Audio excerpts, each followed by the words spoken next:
CAG report এবং বিগত সরকারের দুর্নীতি নিয়ে বিধানসভায় সুর চড়ালেন মুখ্যমন্ত্রী শুভেন্দু অধিকারী। মুখ্যমন্ত্রী স্পষ্ট বক্তব্য, যদি দুর্নীতি হয়, যদি কেউ করে থাকে, ছোট বড় কোনো নেতাই ছাড় পাবেন না। শনিবারই আমপান দুর্নীতি নিয়ে রিপোর্ট প্রকাশ করা হবে এবং তারপরে শুরু হবে জোরদার তদন্ত। বিগত সরকারের আমলে একাধিকবার দুর্নীতি ইস্যুতে তৎকালীন শাসক দলকে নিশানা করেছেন স্বরাষ্ট্রমন্ত্রী অমিত শাহ। বিজেপি ক্ষমতায় আসলে দুর্নীতির পাই পাই হিসেব হবে, দুর্নীতিগ্রস্তরা জেলের ঘানি টানবে বলে হুঁশিয়ারিও দিয়েছেন তিনি।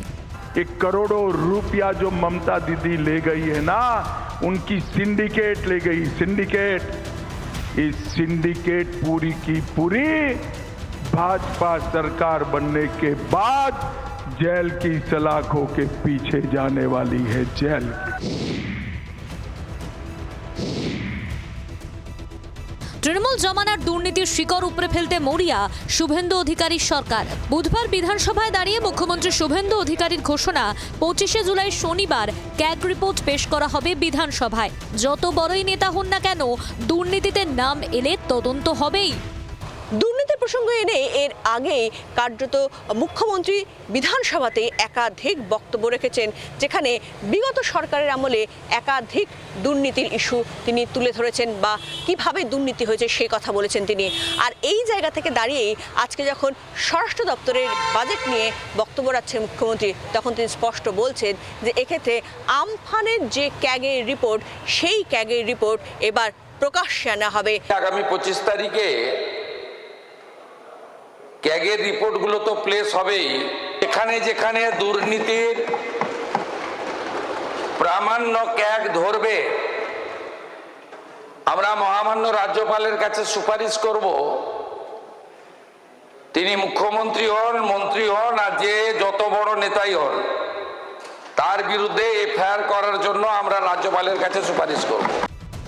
2020 সালে ঘূর্ণিঝড় আমপানে পশ্চিমবঙ্গের উপকূলবর্তী এবং উপকূল সংলগ্ন এলাকাগুলিতে ব্যাপক ক্ষয়ক্ষতি হয়েছিল। সেই সময় প্রধানমন্ত্রীর তহবিল থেকে বিপর্যয় মোকাবিলার জন্য অর্থ সাহায্য করা হয়েছিল, আর তা নিয়ে দুর্নীতির অভিযোগ ওঠে। অভিযোগ, দুর্যোগ কবলিত মানুষের কাছে পৌঁছায়নি টাকা বা ত্রাণ সামগ্রী। ক্যাগ রিপোর্ট প্রকাশের কথা বলতে গিয়ে সেই প্রসঙ্গ তোলেন মুখ্যমন্ত্রী শুভেন্দু অধিকারী। মাননীয় প্রধানমন্ত্রী নরেন্দ্র মোদীজি তিনি আমফানের সময় 2 দফাতে 3750 কোটি টাকা দিয়েছিলেন। কলকাতা হাইকোর্টে জনস্বার্থের মামলা হয়, সেই মামলার পরিপ্রেক্ষিতে বিশেষ ক্যাগ তদন্ত হয়েছিল। সেই তদন্ত রিপোর্ট প্রকাশ্যে আনা হয়নি। স্পষ্টত দুর্নীতির ইস্যুতে আরও একবার প্রাক্তন মুখ্যমন্ত্রী এবং বিগত সরকারকে নিয়ে সরব শুভেন্দু অধিকারী। আমপান ঘূর্ণিঝড়ে আবাসের দুর্নীতিতে ডায়মন্ড হারবারে প্রায় 250 কোটি টাকা দুর্নীতির অভিযোগ করেছিলেন বিজেপি নেতা অভিজিৎ দাস।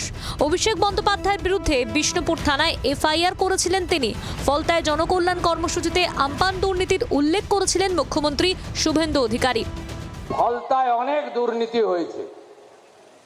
আমি এখানে জেলা শাসককে বলে গেলাম, গত আমফানে ফলতাতে প্রত্যেকটা হাউস ড্যামেজে 20,000 টাকা করে প্রধানমন্ত্রী রিলিফ ফান্ড থেকে দেওয়া হয়েছিল। 20,000 ইউনিট টাকা চুরি হয়েছে, আমি তালিকা পেয়েছি, তারও ব্যবস্থা হবে। ক্যাগ রিপোর্ট প্রকাশ পাওয়ার পর তদন্তের গতি কোন দিকে যায় সেটাই দেখার। ক্যামেরায় বুবাইয়ের সঙ্গে শ্রেয়সী গঙ্গোপাধ্যায়ের রিপোর্ট, জি 24 ঘন্টা। বাংলার আওয়াজ, বাঙালির আবেগ, জি 24 ঘন্টা।